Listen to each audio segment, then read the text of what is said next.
যেই সরকার, যেই দেশের পুলিশ তার নিজের জনগণের উপরে গুলি চালায়, যার কাছে কোনো অস্ত্র নাই, নিরস্ত্র মানুষের উপরে গুলি চালায়, মানুষ মারতেছে, পাখির মতো মানুষ মেরে ফেলতেছে, আমরা বলি এটা একটা গণহত্যা চালাইছে।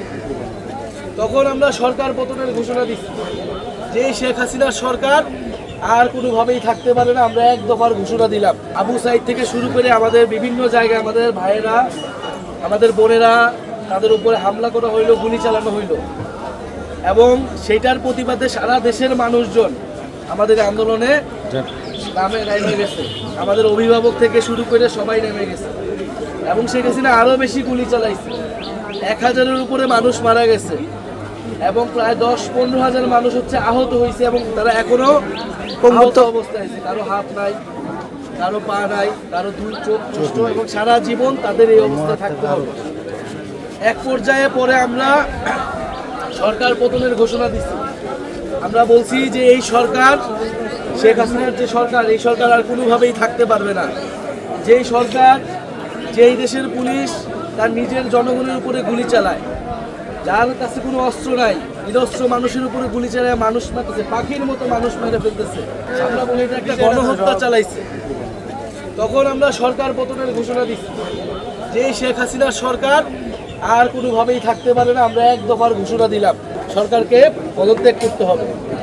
এর পরবর্তীতে 5ই আগস্ট 2024 গত বছর আমরা লং মার্চ টু ঢাকা আমরা একটা কর্মসূচি নিই। আমরা সারা দেশের মানুষকে, ছাত্র জনতাকে আহ্বান করছি যে আপনারা সবাই ঢাকায় আসেন। এটা আমাদের চূড়ান্ত কর্মসূচি হবে। এই সরকারের বিরুদ্ধে আমাদের লড়াই করতে হবে। সবাই ঢাকায় আসছে সেদিন 5ই আগস্ট সারা দেশ থেকে, এবং সেনাবাহিনী জনগণের পক্ষে নিচ্ছে। পরবর্তীতে গণভবন ঘেরাও করছে সব জনগণ মিলে, আপনারা দেখছিলেন? হ্যাঁ, গণভবন, সংসদ ভবন সব ঘেরাও করছে। মানুষের এত ক্ষোভ ছিল, এবং কোটি কোটি মানুষ সেই যে গণভবনে গেছে। শেখ হাসিনা নিজের জীবন নিয়ে পালায় গেছে ভারতে। এরপরেই অন্তর্বর্তী সরকার হয়েছে ডক্টর ইউনূসের নেতৃত্বে, এখনো সেই সরকার চলমান ছিল। আমাদের পরে ছাত্রদের থেকে আমরা 3 জন সেই সরকারে ছিলাম, যেই কারণে এই আন্দোলন হয়েছে, অভ্যুত্থান হয়েছে, সেই জিনিসগুলো যাতে সরকার পূরণ করতে পারে। তারপরে এক পর্যায়ে আমি সরকার থেকে বের হয়ে গেছি গত ফেব্রুয়ারি মাসে, কারণ আমাদের কাছে মনে হয়েছে যে সরকারে থাকার থেকেও মানুষের মধ্যে থাকাটা এই মুহূর্তে আমাদের জন্য বেশি দরকার। এবং আমরা একটা দল গঠন করছি, নতুন রাজনৈতিক দল। আমাদের দলের নাম হচ্ছে জাতীয় নাগরিক পার্টি, এনসিপি, সংক্ষেপ হচ্ছে এনসিপি। এই এনসিপি মাত্র কয়েক মাস হয়েছে গঠিত হয়েছে, এবং এনসিপিতে বেশিরভাগই হচ্ছে আমাদের মতো বয়সের তরুণ, যারা ওই সময় আন্দোলন করছে, নেতৃত্ব তারাই। আবার বিভিন্ন বয়সের লোকেরাও আছে, বিদেশ থেকে অনেকে পড়াশোনা করছে, তারাও চলে আসছে আমাদের দলে। কারণ আমরা মনে করছি এই যে শেখ হাসিনা সরকার চলে গেল, এই যে এত মানুষ মারা গেল, এরপরে এই দেশটাকে অবশ্যই আমাদের নতুন করে তৈরি করতে হবে।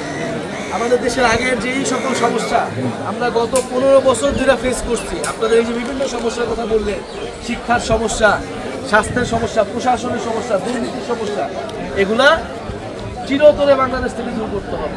এগুলা কেবল এরকম না যে শেখ হাসিনা চলে গেল, আরেকজন এসে, আরেক দলের লোক এসে এগুলো করা শুরু করবে, এটা আমরা মাইনা নেব না। এগুলা কেউই করতে পারবে না, কোনো দলের লোকেরাই করতে পারবে না। ফলে এই নতুন বাংলাদেশ গঠন করতে হবে, এত মানুষ যে জীবন দিচ্ছে।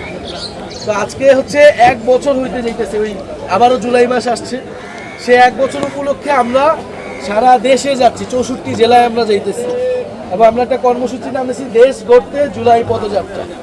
অর্থাৎ আমরা একটা পদযাত্রা করতেছি, হাঁটতেছি, পথসভা করতেছি, মানুষের সাথে কথা বলতেছি, এবং আমাদের দেশ গড়ার যে আহ্বান, যে নতুন দেশ লাগবে, নতুন বাংলাদেশ লাগবে, সেটা বলতেছি।